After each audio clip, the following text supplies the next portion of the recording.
situation. The following measures are to be applied with immediate effect.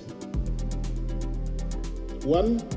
Closure of land and air borders between ECOWAS countries and Niger. The country won't be able to withstand the sanctions. Economically, it's going to be a disaster. Socially, it's going to be a disaster. We simply don't know yet what will happen in Niger, and we're preparing for the alternative options. Niger's military coup leaders have arrested 4 more government ministers. That's according to the party of detained President Mohamed Bazoum. Now, those arrested include the ministers for oil and mining, as well as the head of the party's executive committee. The junta has accused Niger's former colonial power, France, of plotting a military intervention to reinstate President Bazoum, who's been held by coup leaders since last week. On Sunday, supporters of the coup stormed the French embassy in the capital, Niamey. The French government says it recognizes Bazoum as Niger's only legitimate leader. In pursuit of its policy of finding ways and means to intervene militarily in Niger, France, with the complicity of certain Nigerians, held a meeting at the headquarters of the Niger National Guard to obtain the necessary political and military authorizations. Thus, Mr. Massoudou Hassoumi, acting as Prime Minister, signed the following documents. I, Massoudou Hassoumi, Minister of Foreign Affairs and Cooperation, and Interim Prime Minister, authorize the French partner to carry out strikes within the presidential palace in order to free the President of the Republic of Niger, Mohamed Bazoum, who has been taken hostage. Now, that's as West African nations announced travel and economic sanctions against Niger and threatened to use force if the coup leaders fail to reinstate President Bazoum within a week. The ECOWAS group of states suspended all commercial and financial transactions with Niger, as well as freezing assets. That is worrying news for many people in Niger. I say to myself that the Nigerians are already going to have to tighten their belts. So now what's going to happen is that people are also imposing a blockade on us because they're closing their borders. In the case of Niger, it's true that these sanctions are very heavy, and I think we're really going to suffer economically. It's going to be a very difficult time for the country. Let's bring in our correspondent, Amaka Okoye. She's monitoring developments in Niger from Lagos in neighboring Nigeria. We're coming up toward a week since this coup. Have the coup leaders now stabilized their grip on power? I think that would be very ambitious to say at this point that they've been able to stabilize power, really. What we see, or what we can say we're seeing, is yes, there is some sort of strategic engagement, there's partnership, there is, the conversation in terms of mediation. We've seen, the president of Chad, Idriss Deby, himself going there today and has spoken to Abdurrahman Chani, the now self-declared leader or ruler of Niger, and also met with, the deposed president Bazoum. Of course, it is too early in the day to say that they have already stabilized, the country, or they have a grip of power, so to say. They have a long way to go. Like you did, you heard from the reports there. It's really not a long walk. It's really going to be a long walk, rather, to freedom, because there still needs to be engagement, even to put together what do they want, how do they want to move the country forward. It is really too early to say that they have all figured it out, really. In the meantime, we heard their residents who are expressing their concerns about looming sanctions hitting Niger. Can you give us a sense of the country's dependence on foreign aid and what this will mean for people? I mean, Niger, as we do know, unfortunately, is one of the poorest countries of the world, not just the continent, but of the world. And, normally they receive $2 billion, of funds from, World Health, World Bank, rather, as developmental assistance. And then all of this suddenly being cut off, that's going to put them in a really dire situation. Apart from the finances that they get also, it's also, Niger is a security partner with US, with France as well. And being a security partner means that both France and the US, for instance, have both built their bases in Niger, from where they fight, Islamic insurgency. That means that they bring in, their technical know-how, they bring in manpower, they bring in expertise into the country. All of these now have stopped. And we know also that the EU significantly has increased their security assistance. These are all of the things that Niger will now have to grapple with. They have now to figure out how do they move forward. So indeed, the concerns of the people that we heard is really, really legit, because they have tougher days ahead, tougher years even ahead, depending on how long it gets them to get this right. So even when it makes sense when Abdurrahmane was appealing to their technical partners and financial partners, this is indeed what he was referring to, because indeed they have a long way and they will be needing that support. How would they be able to do this all by themselves remains the crucial question. Absolutely. Well, thank you so much for joining us to break that down. That's DW's correspondent, Amaka Okoye. Thanks for having me. So as we've heard, the crisis in Niger is also on the agenda in Europe and here in Berlin. Germany says it has suspended financial aid and warns it could take further measures.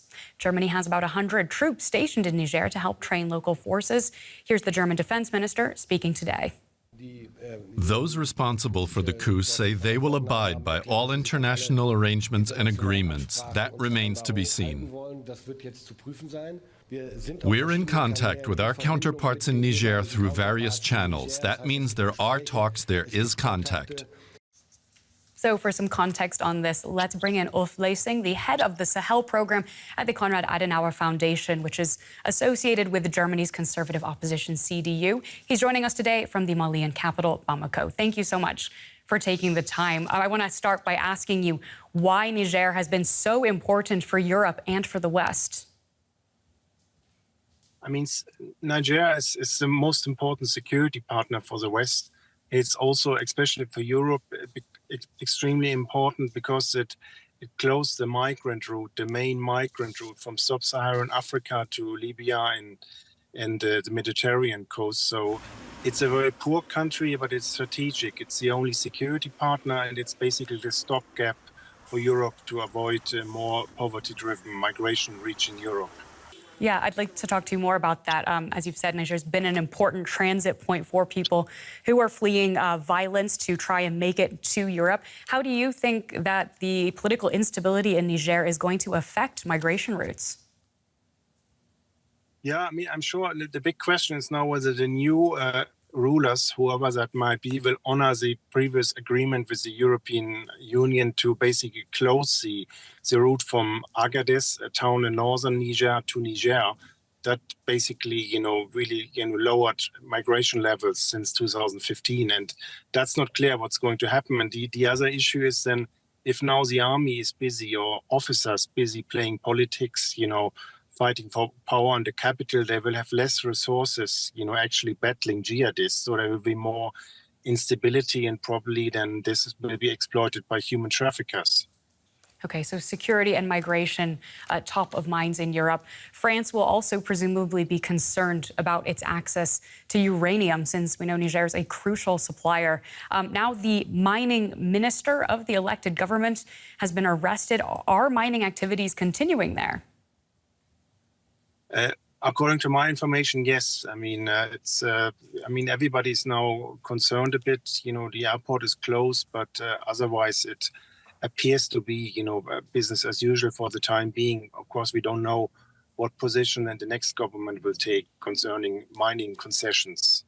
Yeah, looking a little more broadly, what do you think Germany and other European states are going to do here? On the one hand, they need allies in the region for many of the reasons we've discussed, but do you think that they would work with a military junta? I think they will have no choice. I mean, they're running really fast out of options. First, Mali went into the hand of the military, then Burkina Faso, Guinea, now Niger. I mean, if they become too difficult or refuse dealing with military governments, they might as well stay in Europe. So they will have no choice, because it will be crucial for Europeans to keep migration low through the routes to Niger. because that it's now the top subject in many European countries, and boosting right extremist parties. So now they're trying to get the putschists to step down. This probably won't work, but eventually I think they will come together and then also work again with Niger. Even in Mali, they were ready to continue working with the military government. They opted for Russia, but it was not the Europeans who ended the cooperation with Mali. Yeah, speak to me more about that. Do you see in this case in Niger Russian involvement in any way, or to what degree do you think that this military junta is going to seek alliances there? I'm a bit skeptical because Niger has traditionally had very strong relations with Western countries. France, there's not even a Russian embassy. We've seen a pickup in disinformation spread from, Russia-linked channels, so just to boost the putschists a bit. But I'm skeptical the new rulers will make a deal with Wagner, because Russia never does anything for free. They always want to get paid, and Niger doesn't have the resources to hire mercenaries. And I'm not so sure that Russia will try. They will talk about relationships and stuff, but I think in reality, not much is going to happen. And we have seen footage of these large rallies of people who are supporting the coup leaders. Is it clear at this point how much public opinion, how much public support, rather, there is for the military junta here? It's really hard to say. I mean, I'd make the case that many Nigerians still, are in favor of Bazoum, but now keep their heads down to avoid trouble. These protests which we've seen on the weekend, Russian flags, people shouting Putin, these are young people basically manipulated or, probably even partly paid for people just to, to stir up things a bit like you've seen in other countries. That's not a genuine, admiration for the putschists.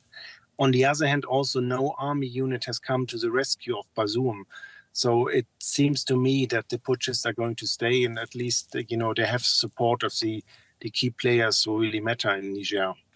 Now, you mentioned the role of disinformation here. Can you tell us a little bit more about how that has played out in this particular situation?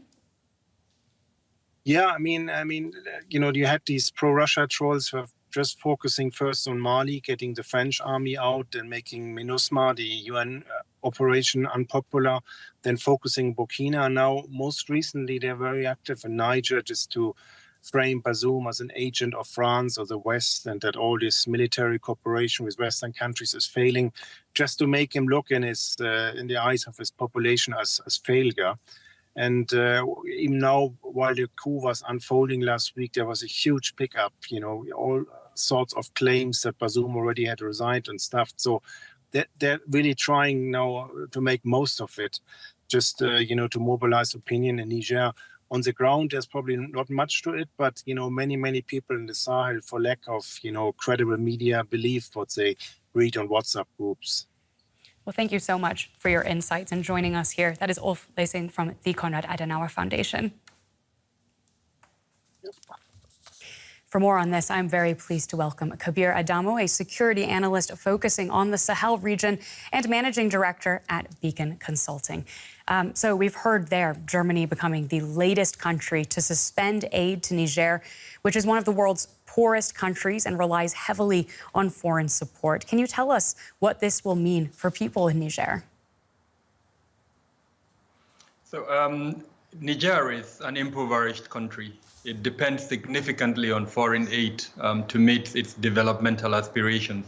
Now, whenever that aid is cut, it would have a direct impact on the ability of the government to meet the needs of its people. And because this government relies on support from the people, the possibility that that type of challenges would turn the people against the military junta is extremely high. So the military junta would be jittery, and of course it would be put under a lot of pressure the more the international community continues to cut this type of aid.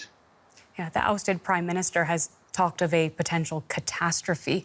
Would you agree that that is what it's facing in terms of being able to provide assistance to its people? Definitely. He, more than anyone, understands the challenges that the Nigerian economy is going through. He also understands the pressure that such types of isolation, diplomatic isolation, would mean for Niger and its people. And so his statement is coming at the very right time.